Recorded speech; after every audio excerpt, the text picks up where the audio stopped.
Carta aos Hebreus, capítulo 11, versos 30 a 40. Podemos mais uma vez ficar em pé? Nos diz assim a palavra do Senhor. Pela fé ruíram as muralhas de Jericó, depois de rodeadas por 7 dias. Pela fé Raabe, a meretriz, não foi destruída com os desobedientes, porque acolheu com paz aos espias. E quem mais direi? Certamente me faltará o tempo necessário para referir o que há a respeito de Gideão, de Baraque, de Sansão, de Jefté, de Davi, de Samuel e dos profetas, os quais por meio da fé subjugaram reinos, praticaram a justiça, obtiveram promessas, fecharam a boca de leões, extinguiram a violência do fogo, escaparam ao fio da espada, da fraqueza tiraram força, fizeram-se poderosos em guerra, puseram em fuga exércitos de estrangeiros. Mulheres receberam pela ressurreição os seus mortos, alguns foram torturados, não aceitando o seu resgate para obterem superior ressurreição. Outros, por sua vez, passaram pela prova de escárnios e açoites, sim, até de algemas e prisões. Foram apedrejados, provados, cerrados pelo meio, mortos a fio de espada.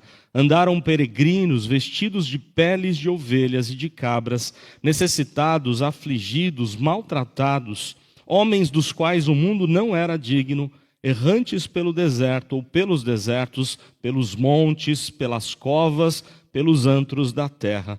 Ora, todos estes que obtiveram bom testemunho por sua fé, não obtiveram, contudo, a concretização da promessa, por haver Deus provido coisa superior a nosso respeito, para que eles, sem nós, não fossem aperfeiçoados. Vamos orar mais uma vez. Ó Deus, obrigado por Tua palavra, obrigado por estarmos na Tua casa, na Tua presença. Louvado seja o Teu nome, porque o Senhor nos guardou, a misericórdia do Senhor se renovou a cada manhã. E mesmo passando por provações na semana, cada um aqui com as suas lutas, o Senhor nos amparou, nos sustentou, e nós aqui estamos para ouvirmos mais uma vez os ensinamentos do Senhor. Rogamos que o Senhor continue a nos ensinar por meio da Tua palavra, que o Teu Santo Espírito esteja aplicando ao nosso coração e mente as verdades do Senhor, e que o Senhor nos ajude, ó Deus, a colocarmos em prática, a experimentarmos o quanto o Senhor é bom, o quanto o Senhor tem o melhor para nós. E mesmo que tenhamos de passar por tribulações, o Senhor está no controle de todas as coisas e o Senhor é quem nos concede fé. Louvado seja o Teu nome, ó Deus, por tantas e tantas bênçãos. Rogamos que o Senhor assim faça a Tua vontade em nosso meio. Pedimos em nome do Senhor Jesus. Amém. Amém. A igreja pode sentar. Irmãos, de que maneira você tem caminhado, ou nós temos caminhado com a nossa fé?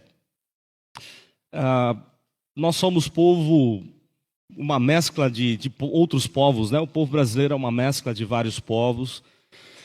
E uma das marcas do povo brasileiro é um povo muito passional, não é verdade? Talvez até pela maioria de nós sermos descendentes de povos bastante emotivos, como os italianos, por exemplo, não é? Espanhóis, italianos, que são mais passionais. A nossa geração, o nosso povo brasileiro, muitas vezes vive bastante pela emoção. E quando a gente firma a nossa fé, a nossa caminhada no emocional, a gente vai se dar mal. Porque tem dia que a gente está legal, não é verdade? Tem dia que está tudo bem, a gente acorda disposto, animado, mas chegam dias que não estamos muito bons, muito legais, né? E se nós firmarmos então a nossa fé no nosso estado, no nosso coração, como diz a própria palavra que ele é enganoso, nós não vamos conseguir caminhar pela fé. Porque chegarão dias bons, mas também chegarão os dias maus. E nós precisamos estar equilibrados, né? Firmados na rocha e não naquilo que que muda, que é inconstante como o nosso emocional. A nossa fé precisa estar firmada em Cristo, que é a rocha. Então, olha só, quando nós olhamos para a ideia de fé, para o conceito de fé na palavra de Deus, nós precisamos lembrar disso. Andar pela fé não é a garantia de que vai tudo dar certo na sua vida. Há muitas religiões, há muitos movimentos, até se dizendo evangélico, que fala do triunfalismo evangélico. Uma vez que você é crente em Jesus, tudo vai dar certo na sua vida. E nós sabemos que não é bem assim. Aliás, às vezes é até o contrário, não é verdade? E para ilustrar o que eu estou dizendo, antes ainda na questão de introdução do nosso sermão, eu pedi aí à mesa que preparasse um vídeo, que colocasse um vídeo para nós. É um vídeo de alguém que eu admiro muito, eu creio que a maioria também admira. Admiro pelo seu equilíbrio teológico, pelo seu equilíbrio de espiritualidade, e sempre admirei, até por ter tido o privilégio de estudar com ele lá no seminário.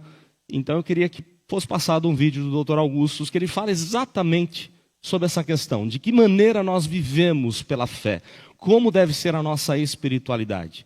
Eu creio que a maioria até conhece esse vídeo, mas eu gostaria que fosse passado um vídeo bem curtinho. Vamos ver o que ele nos diz aí. A maioria de nós vai viver aqui nesse mundo sem ter experiências extraordinárias com Deus, do tipo que a gente lê em livro de biografia, e esse é o grande perigo de ler biografia. Você fica pensando que as experiências que Spurgeon teve, Martin Lloyd-Jones teve, que os puritanos tiveram, que John Wesley tiveram, que Deus vai fazer com você a mesma coisa, e que se você não tiver as experiências de Jonathan Edwards, você não é espiritual.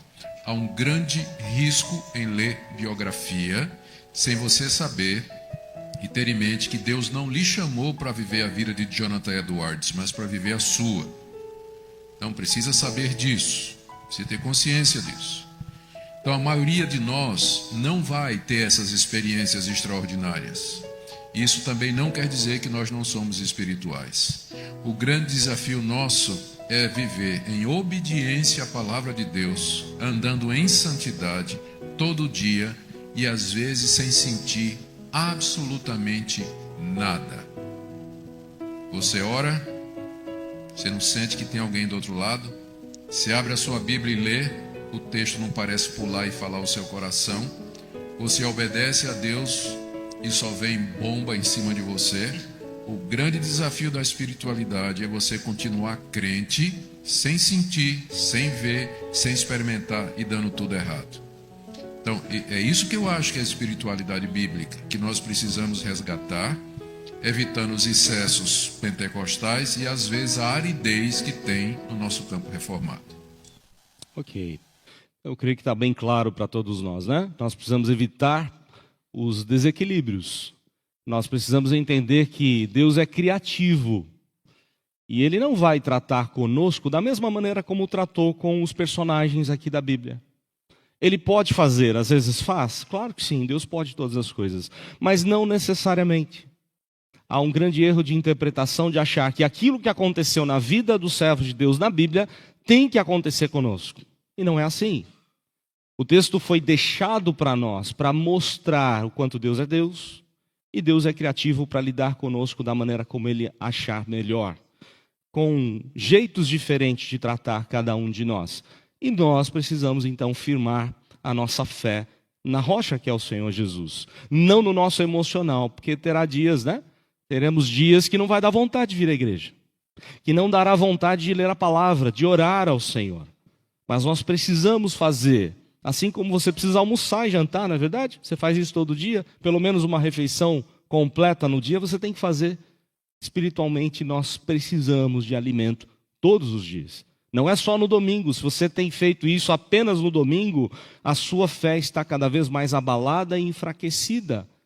Porque nós precisamos, carecemos, mesmo que de repente não sintamos nada, todos os dias nós precisamos de Deus, nós precisamos da palavra do Senhor. Os exemplos que nos são dados aqui são os exemplos de fé do povo de Deus, do passado, e vale lembrar o contexto dessa carta. A carta foi escrita para aqueles que estavam desanimando, deixando de perseverar na fé. Havia um movimento dentro da igreja tentando assediar os judeus convertidos ao cristianismo a abandonarem o cristianismo. Como que dizendo, tá vendo, do que adiantou você ser crente? Como diz aí o doutor Augusto, só vem bomba em cima de você. Não é isso? Do que adiantou você entregar a vida a Jesus, se os problemas só pioraram na sua vida? Esse era o contexto. Se você pegar o capítulo 11, aliás, o capítulo 10, ele vai dizer isso. Os crentes perdiam seus bens, perdiam seus empregos, porque eram crentes do Senhor Jesus. Então, eles estão assediados a deixar o cristianismo, e o autor aos Hebreus é levado a escrever esse texto para mostrar a eles o quanto nós temos em Cristo nosso verdadeiro tesouro. Mesmo que passemos por provações, nós temos grandes tesouros em Cristo, nós temos uma fé que precisa ser inabalável, uma fé que não está firmada em nosso próprio coração, mas na palavra do Senhor. O contexto aqui fala de que maneira nós devemos caminhar pela fé. Quando falamos de heróis da fé, é uma palavra muito forte para eles, né? É nítido notar no texto, nos personagens que foram colocados no texto, a falha de cada um. Eles não foram heróis todos os dias. Não é que tudo que eles fizeram foi correto. A Bíblia é clara ao deixa claro que somente há um grande herói que nunca errou. E esse é Cristo. Mas esses outros são reconhecidamente chamados de heróis porque lutaram pela fé. E aquilo que Deus fez na vida deles realmente foi algo extraordinário, maravilhoso, e pela fé muitas coisas Deus fez através deles. Então eu queria que nós pensássemos, partindo desse texto, quais as garantias no caminhar pela fé. Que garantia que nós temos da parte de Deus, daquilo que pode acontecer na nossa vida, quais são as garantias do caminhar por fé. E aqui o texto se divide em pelo menos 3 partes que eu queria deixar para a igreja. Então, dos versos 30 até o comecinho do verso 35, a garantia de grandes bênçãos. Não quer dizer que as bênçãos que aconteceram na vida deles vão necessariamente acontecer na nossa ou em nossa vida. Mas andar com Cristo é uma caminhada de bênção. Nós temos coisas que o incrédulo não tem. Nós temos problemas, mas nós temos a paz de Deus que excede todo entendimento. Lembram disso? A paz que excede todo entendimento, que não é a ausência de problemas, mas nós temos a alegria do Senhor, que é a nossa força. E nós temos tantas e tantas outras bênçãos da parte do Senhor. Então vejamos aqui alguns exemplos que nos são dados nos versos 30 a 35. O texto diz, pela fé, eles ruíram as muralhas de Jericó. Eles tinham acabado de falar, o autor aos Hebreus tinha acabado de falar de Moisés, da saída do Egito, a travessia do Mar Vermelho, foi o último sermão que nós vimos em Hebreus. E agora ele faz um pulo, ele pula os 40 anos de caminhada no deserto, porque foi um tempo de incredulidade, 40 anos onde o povo de Deus duvidou de Deus, e por isso rodeou um caminho que deveria ser no máximo 3 meses, durou 40 anos. Irmãos, isso não parece brincadeira, mas eu vejo isso no meu ministério pastoral constantemente, quase semanalmente. Há pessoas que ficam girando, não saem do lugar. Porque talvez estejam cometendo o mesmo erro. Estão duvidando de Deus. Estão duvidando do poder de Deus. Estão duvidando da palavra de Deus. E vão rodar no deserto, numa caminhada que deveria ser muito mais curta, mas que se tornam anos e anos de caminhada. Então o autor aos Hebreus nem usa o exemplo da caminhada no deserto. Foi um tempo de incredulidade. Ele já pula diretamente para a entrada na terra prometida. Uma citação agora com o líder Josué. Pela fé, verso 30, eles ruíram as muralhas de Jericó depois de rodeada por 7 dias. Foi o grito do povo de Deus? É claro que não. Como assim um grito iria derrubar uma muralha tão forte como aquela? Que passava na largura de passar um carro em cima. É verdade que eles tiveram fé no Senhor. Mas quem fez a obra não foram eles, foi o Senhor quem fez. Foi o Senhor quem fez cair as muralhas, porque Deus é Deus de todo poder e autoridade, e Ele faz o que Ele quiser, a hora que Ele quiser. Ele é dono de todas as coisas. E quando nós olhamos para o texto, nós precisamos crer nisso. O mesmo Deus que esteve com eles e que derramou bênção sobre a vida deles, Ele pode derramar bênção em nossa vida, em qualquer que seja a circunstância. Ele pode derramar bênção diante das muralhas que todos nós temos de enfrentar. Não podemos viver na aridez da teologia reformada, que de bíblica não tem nada quando pensa assim. Aqueles que tentam encaixotar Deus numa teologia, limitando o poder de Deus. Isso não é possível. Porque Deus é dono de todas as coisas. E Ele opera grandes maravilhas e grandes sinais a hora que Ele quiser. Nós precisamos nos aproximar de Deus com fé, nos diz a palavra. Nos aproximar de Deus na certeza de que Ele se torna galardoador dos que o buscam, diz a palavra. Nós temos que nos aproximar de Deus com a certeza de que Ele é poderoso para fazer infinitamente mais do que tudo quanto pedimos ou pensamos, diz a palavra. Se vai fazer ou não, aí não é o nosso problema, o nosso departamento. Mas Ele fará sempre o melhor para nós. Porque Deus é Deus. E assim como Ele foi com o povo dele ali, na região de Jericó, na entrada triunfal de Jerusalém, em todos os momentos das vitórias do povo de Deus, Deus é Deus e Ele tem poder para fazer grandes coisas. Então, a caminhada de fé é a garantia de que seremos abençoados pelo Senhor. O texto dá o exemplo de Josué, depois o texto dá o exemplo de Raabe, verso 31. Pela fé, Raabe, a meretriz, a prostituta, ela não foi destruída com os desobedientes, porque ela acolheu com paz aos espias. Com certeza a notícia do povo de Deus ter chegado ali, ela ouviu, todo o povo sabia quem era aquele povo que estava rodeando 7 vezes. As notícias da saída do Egito, da caminhada por 40 anos no deserto, tudo isso era conhecido de todos os povos.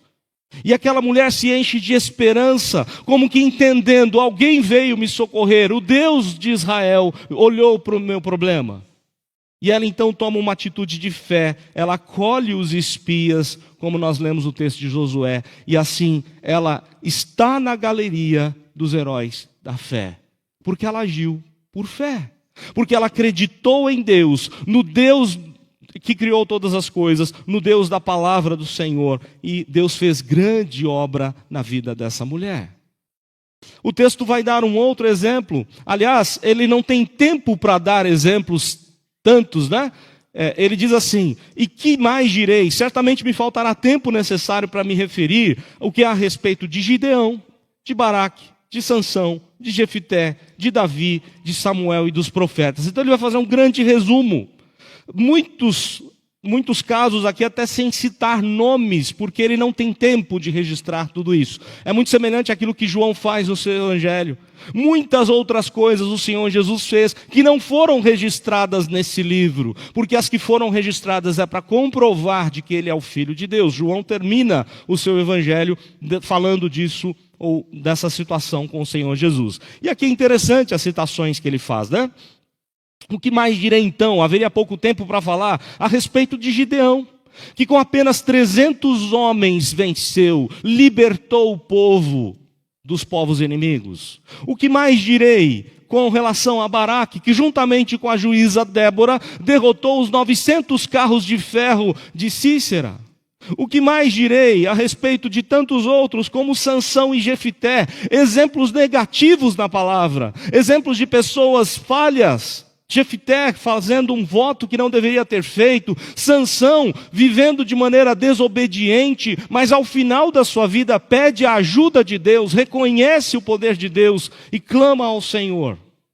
Irmãos, olha que interessante, o texto faz um contraponto aqui, não é?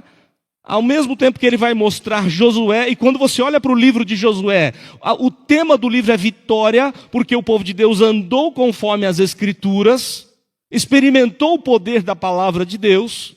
Quando chega no tempo dos juízes, o tema do livro é derrota, porque uma geração nasceu depois da morte de Josué que não conhecia o Senhor.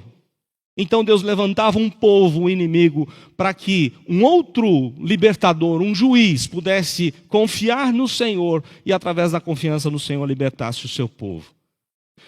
Olha, quando nós olhamos para esse cenário, aliás, antes deles, um outro já havia sido citado em sermões anteriores. Aqui no capítulo 11 há a história de quem? De Jacó. Galeria dos heróis da fé, um enganador, que passou a vida inteira sendo enganador, mas que quando teve um encontro com o Senhor Jesus, passou a viver de maneira diferente.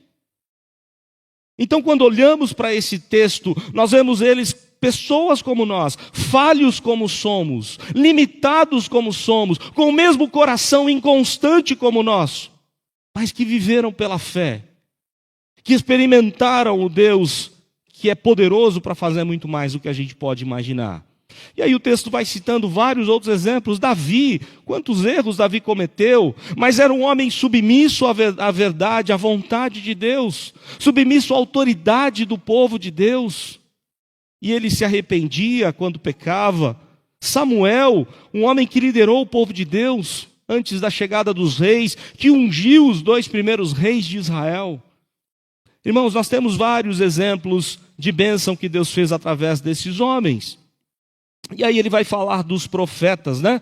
Os quais por meio da fé, verso 33, subjugaram reinos, praticaram justiça, obtiveram promessas, fecharam a boca de leões. Vejam que ele está fazendo um resumo de todo o Antigo Testamento. Vamos lembrar algumas coisas aqui. Por meio da fé subjugaram reinos, os reis subjugaram reinos. Elias subjugou o reino de Acabe e Jezabel. Esses homens foram usados por Deus, praticaram justiça. Os reis eram exortados pelo profeta. O profeta tinha coragem de chegar no rei e apontar o dedo no rei, na cara dele, e dizer: você é o homem, você pecou. Aqueles homens cheios de Deus, profetas, homens de Deus, praticaram justiça, obtiveram promessas, fecharam a boca de leões. Quem que a gente lembra aqui, irmãos? De quem? Daniel. Que o próprio rei fica ali desesperado, não consegue dormir à noite, pensando em Daniel, e quando ele chega rapidinho para ver ali, ele na cova dos leões, ele está intacto, porque Deus fechou a boca dos leões. O texto vai lembrar agora dos amigos de Daniel, verso 34, extinguiram a violência do fogo. Os irmãos lembram lá de Nabucodonosor fazendo aquela estátua para ser adorado, e quem não adorasse a estátua seria lançado na fornalha de fogo ardente. Eles não fazem isso. Pela segunda vez o rei dá uma chance para eles, e aí o rei diz: e aí eu quero ver quem é que vai livrar vocês. E o que aqueles homens dizem? Ó rei, o nosso Deus tem poder para livrar, mas mesmo que ele não nos livre, nós não vamos nos curvar diante da estátua. E eles então são jogados na fornalha de fogo ardente, acesa muito mais. E Deus os livrou, e o próprio Cristo aparece ali com eles no fogo, e eles que entram atados no fogo agora estão livres, só queimou as cordas que os atavam. Irmãos, vários exemplos do Antigo Testamento, homens que escaparam ao fio da espada, homens que da fraqueza tiraram força.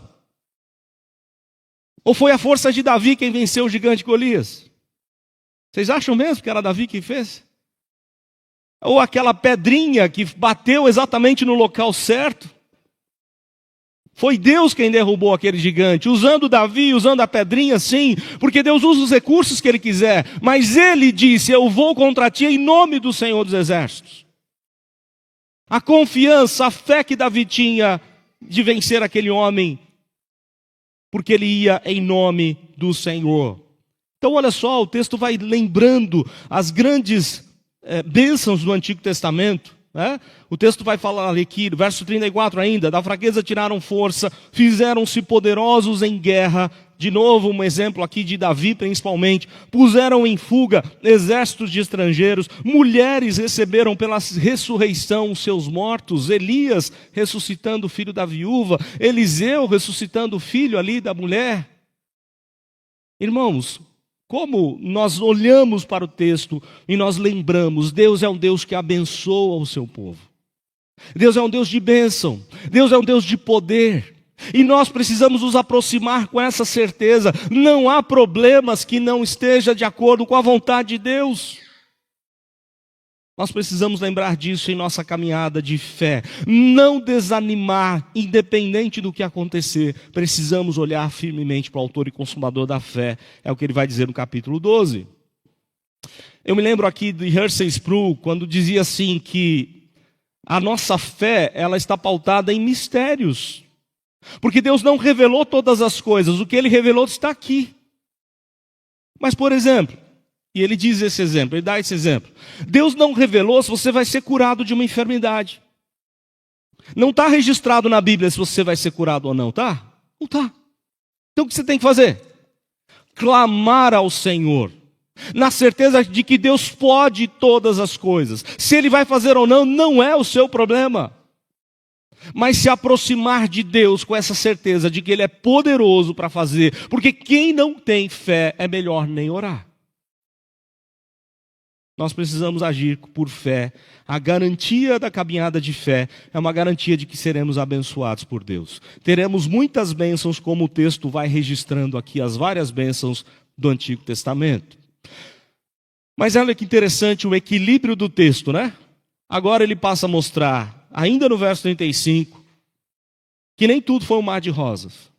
Que nem tudo deu certo para o povo de Deus. E que muitos passaram por provações difíceis.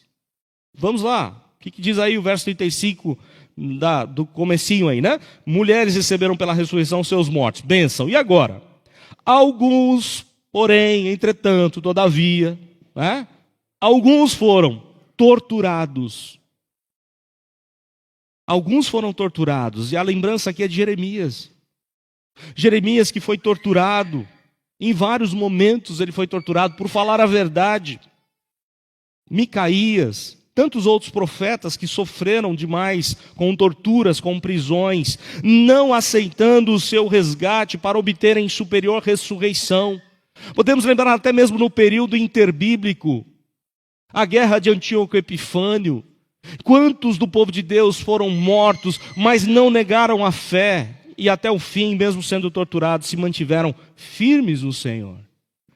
Nós podemos lembrar de vários outros personagens aqui. Verso 36. Outros, por sua vez, passaram pela prova de escárnios e açoites, sim, até de algemas e prisões. De novo aqui os profetas, Isaías, Jeremias. Tantos outros que sofreram na mão de reis terríveis. Foram apedrejados, provados, cerrados pelo meio. Segundo a tradição rabínica, Isaías teria sido cerrado ao meio pelo rei Manassés. Não temos essa certeza, não há a Bíblia dizendo isso, mas vários escritos judaicos dizem que Isaías havia sido cerrado ao meio na época do rei Manassés. Mortos a fio de espada, andaram peregrinos, uma lembrança aqui de Elias, tendo que sair da presença do rei Acabe, de Jezabel, andando peregrino, vestido de pele de ovelha, de cabra, necessitados, passando vários tipos de tribulações, afligidos, maltratados.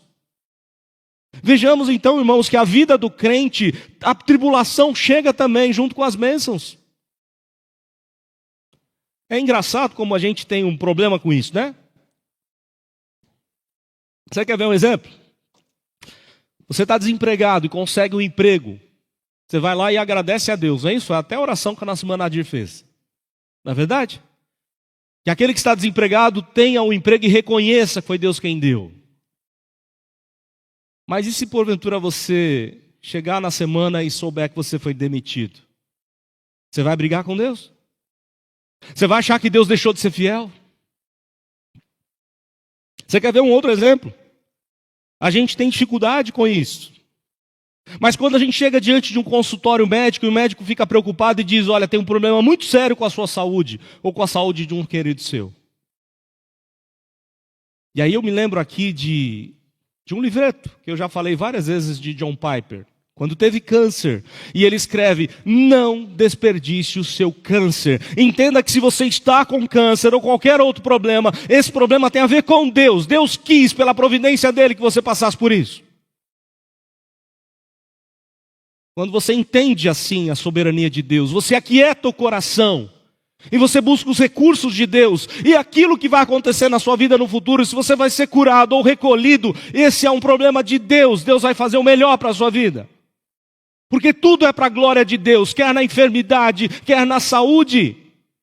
Nós vivemos, quer vivamos ou morramos, façamos tudo para a glória de Deus, vivamos para a glória de Cristo. A caminhada cristã é uma caminhada de muitas bênçãos, de muitas vitórias, mas é também uma caminhada de tribulações, de dificuldades diversas. O Senhor Jesus já dizia isso. No mundo tereis tribulações, mas tem de bom ânimo. Jesus venceu, com Ele nós somos mais que vencedores. E aqueles homens e mulheres viveram assim, maltratados, afligidos, mas viveram pela fé. Independente do que aconteceu com eles, eles viveram pela fé. E a descrição no verso 38 é maravilhosa, não é verdade? Homens dos quais o mundo não era digno. Será que nós poderíamos ser conhecidos ou reconhecidos dessa mesma forma? Será que por onde chegamos as pessoas olham para nós e veem os valores, as qualidades, a presença de Deus de uma forma marcante, a nossa fé empolgante no coração de outras pessoas? Ou somos conhecidos como aquelas pessoas amargas, que não sabem lidar com frustrações e qualquer problema que acontece fica em autocomiseração e sofrendo, e sofrendo, e sofrendo, e que nunca tem uma palavra de paz, de alegria? Essa não é a marca do povo de Deus, nunca foi, nunca será. A igreja sendo perseguida, ela sempre foi para a morte louvando ao Senhor. Em nenhum momento a igreja deixou de crer no poder e no amor de Deus, na misericórdia de Deus. Assim como Deus livrou Pedro da prisão, Ele fez com que Tiago fosse morto pelo rei Herodes. Independente da circunstância, do que tiver que acontecer, nós precisamos lembrar disso. Deus é Deus que derrama a bênção, mas é Deus que permite a provação, que permite a dificuldade, para que em tudo Ele seja glorificado. Quer nas coisas boas ou ruins da nossa vida, Ele seja glorificado em todas as coisas. O verso 38 diz que o povo de Deus andava errante pelos desertos, pelos montes, em peregrinação, pelas covas, pelos antros da terra, se fugindo ou fugindo em cavernas, escondendo-se em diversos lugares. A vida cristã é marcada por coisas boas, mas é também marcada por coisas ruins. Irmãos, e aí por fim, depois de falar de como deve ser a nossa garantia de caminhada, garantindo bênção, Deus garante bênção na nossa vida. Creia nisso. Confie nisso, clame por isso. Busque ao Senhor por isso. Os irmãos já sabem aqui, aqueles que passam por provações difíceis, eu sempre compartilho um verso que me impactou em momentos mais difíceis da vida. Deus fala muito ao meu coração com esse verso, Salmo 18, verso 6. E quando alguém está passando por essa provação, eu compartilho. Olha, Deus falou muito ao meu coração no momento difícil da minha vida, ou em alguns momentos difíceis. Então, leia o que diz o texto. E o texto diz assim: na minha angústia clamei ao Senhor, gritei por socorro ao meu Deus. Ele do seu templo ouviu a minha voz, e o meu clamor lhe penetrou os ouvidos. No original, o meu clamor